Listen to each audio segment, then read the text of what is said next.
प्यारे बच्चों, सहसंबंध बहुत लंबा चैप्टर है, इसीलिए हम इसका पार्ट बाय पार्ट वीडियो बना रहे हैं। पहला पार्ट में हमने थ्योरी पोर्शन को कवर किया है। यदि उस वीडियो को आप लोगों ने नहीं देखा है तो उसका लिंक डिस्क्रिप्शन में दिया हुआ है, वहाँ से जाके आप लोग देख सकते हैं। आज हम लोग सेकेंड पार्ट को देखते हैं, जिसमें आज हम लोग सहसंबंध विक्षेप को या बिंदु चित्र रीति मेथड मतलब सहसंबंध निकालने के लिए बिंदु चित्र रीति का प्रयोग हम लोग कैसे करते हैं को समझेंगे। इसको हम लोग इंग्लिश में स्कैटर डायग्राम भी कहते हैं। तो हम लोग इसका थ्योरी और इसके मैथ पोर्शन को आज देखते हैं। शुरू करने से पहले आपसे निवेदन है कि अपने चैनल इकोनॉमिक्स प्लस पर यदि आप नए हैं तो चैनल को सब्सक्राइब कर ले, घंटी का आइकन को दबा ले, क्योंकि जब भी मैं वीडियो डालूंगा नोटिफिकेशन सबसे पहले आपको प्राप्त हो जाएगी। वीडियो को ज़्यादा से ज़्यादा ज़रूरतमंदों के बीच ज़रूर शेयर करें ताकि वे भी इसका लाभ ले सके। कॉपी कलम निकाल कर वीडियो देख देख कर नोट कर लीजिए, और यदि नोट्स को देखना चाहते हैं तो आप मेरे ब्लॉगर साइट पर जाकर भी नोट्स को देख सकते हैं। आपको क्रोम में जाकर drgp82.blogspot.com लिख कर सर्च करना है, साइट खुलेगा। वहाँ पर जाके आपको सहसंबंध विक्षेप या बिंदु चित्र रीति को लिखना है और आपके सामने नोट्स उपलब्ध हो जाएगा। तो चलिए आज हम लोग कुछ नया सीखते हैं।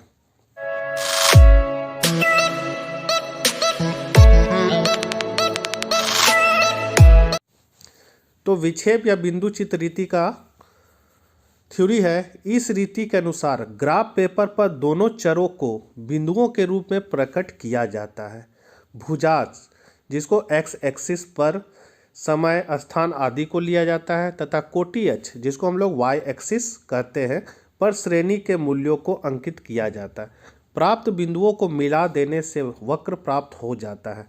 मतलब एक्स एक्सिस पर हम लोग समय और स्थान को लेंगे और वाई एक्सिस पर हम लोग मूल्य को लेंगे, और बिंदु चित्र रीति के द्वारा हम लोग सहसंबंध को प्राप्त करेंगे। यदि सभी बिंदु बाईं ओर के निचले कोने से दाहिनी ओर ऊपर वाले कोने तक एक सरल व सीधी रेखा रूप में आ जाते हैं तो धनात्मक सहसंबंध होगा। यहाँ आप चित्र में आप देख पा रहे हैं, यहाँ से यहाँ हम सीधा रेखा में जा रहा है, तो इसको हम लोग सहसंबंध को हम लोग आर से डिनोट करते हैं। तो आर बराबर +1, इसका मतलब ये धनात्मक सहसंबंध, परफेक्ट पॉजिटिव कोरिलेशन को दर्शाता है।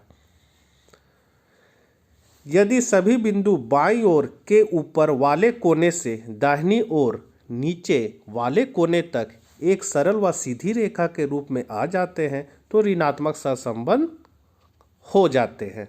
ऋणात्मक सहसंबंध क्या है? तो यहाँ वाला बिंदु से नीचे की ओर आ रहा है, मतलब बाएं से दाहिनी नीचे की ओर आ रहा है, तो इसको हम लोग कहेंगे परफेक्ट नेगेटिव कोरिलेशन, या r बराबर -1। तो इसका चित्र देख लीजिए। आगे है, यदि दोनों रेखाएं एक ही अनुपात में बढ़ती है तो उच्च स्तरीय धनात्मक सहसंबंध होगा। यहाँ आप देख सकते हैं दोनों रेखा, मतलब ये रेखा और ये रेखा एक ही अनुपात में बढ़ रहे हैं, तो इसको हम लोग कहेंगे high degree of positive correlation. इधर वाई एक्सिस है, इधर एक्स एक्सिस है, तो इसको पॉजिटिव कोरिलेशन कहेंगे, या नीचे से ऊपर दाहिनी ओर बढ़ रही है। यदि दोनों रेखाएं समान गति से विपरीत दिशा में उच्चावचन करती है तो उच्च स्तरीय ऋणात्मक सहसंबंध होगा। यहाँ हम लोग देख रहे हैं ऊपर से क्या नीचे की ओर आ रहा है और एक ही अनुपात में आ रहा है, तो ये हो जाएगा high degree of negative correlation. यदि रेखाओं में इस प्रकार की किसी प्रवृत्ति का आभास नहीं मिलता है तो दोनों श्रेणियों में कोई संबंध नहीं होगा। यहाँ हम लोग देख रहे हैं जहाँ तहाँ बिंदु है, इसका मतलब है y और x चर में कोई सहसंबंध नहीं है, नो कोरिलेशन, r बराबर 0। तो हम लोग थ्योरी पोर्शन को समझ गए हैं। अब हम लोग इसका एक मैथ को देखते हैं। निम्नलिखित आंकड़ों से विक्षेप चित्र बनाएं। y का मान दिया हुआ है 3, 6, 9, 12, 15, 18 और x का मान दिया 5, 10, 15, 20, 25, 30। इसके आधार पर हम लोग यहाँ डायग्राम बनाएंगे। एक्स एक्सिस पर हम लोग कितना लेंगे, 5 से लेकर 35 तक लिए, क्या कि एक्स का मान 5 से 30 तक है और वाई का मान 3 से कहाँ है 18, तो हम यहाँ 3 से 21 तक मान को लिए। उसके बाद इसको देख के हम लोग बनाते हैं वाई का मान 3 और एक्स का मान 5, तो एक्स का मान यहाँ है 5 और यहाँ है वाई का मान 3, यहाँ पर बिंदु लगा दिए। उसके बाद है 6 और 10, तो इधर से आएंगे, यहाँ से यहाँ 6 और इधर से अगर हम बढ़ते हैं 10, तो यहाँ पर बिंदु लग गया। फिर 15 और 9 पे बिंदु लग जाएगा, यहाँ देखिए 9 और 15, फिर 12 और 20 है, तो 12 कहाँ है आपका, यहाँ 12 के सामने यहाँ बिंदु लगा है और 20 से यहाँ बिंदु लगा दी। फिर 15 से 25, तो यहाँ है आपका 15 यहाँ और ये 25, ये बिंदु लगेगा। फिर 18 और 30 ये बिंदु लगेगा।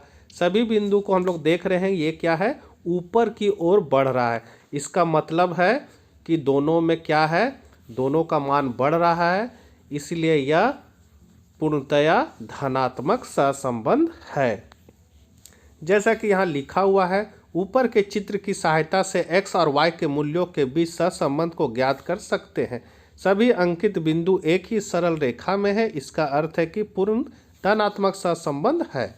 अब हम लोग विक्षेप चित्र या स्कैटर डायग्राम के गुण को देखेंगे। यह विधि दो घरों के बीच केवल दिशा का ज्ञान करवाती है, अर्थात धनात्मक या ऋणात्मक। दूसरा है, विक्षेप चित्र पर एक दृष्टि डालते ही सहसंबंध की उपस्थिति अथवा अनुपस्थिति का पता लग जाता है। तीसरा है, यह सहसंबंध की प्रवृत्ति को दर्शाने की सरल रीति। ये इसके गुण थे। अब हम इसके दोष को जानेंगे। पहला है, इस विधि से केवल से सहसंबंध की मात्रा का अनुमान लगाया जा सकता है, संख्यात्मक माप संभव नहीं है।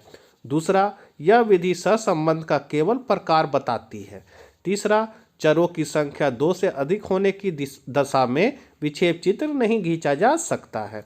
तो बच्चों, वीडियो बोरिंग लगे फिर भी आप इसको जरूर याद कीजिए और कॉपी में नोट कर लीजिए। सहसंबंध से हर साल क्वेश्चन पूछे ही जाते हैं।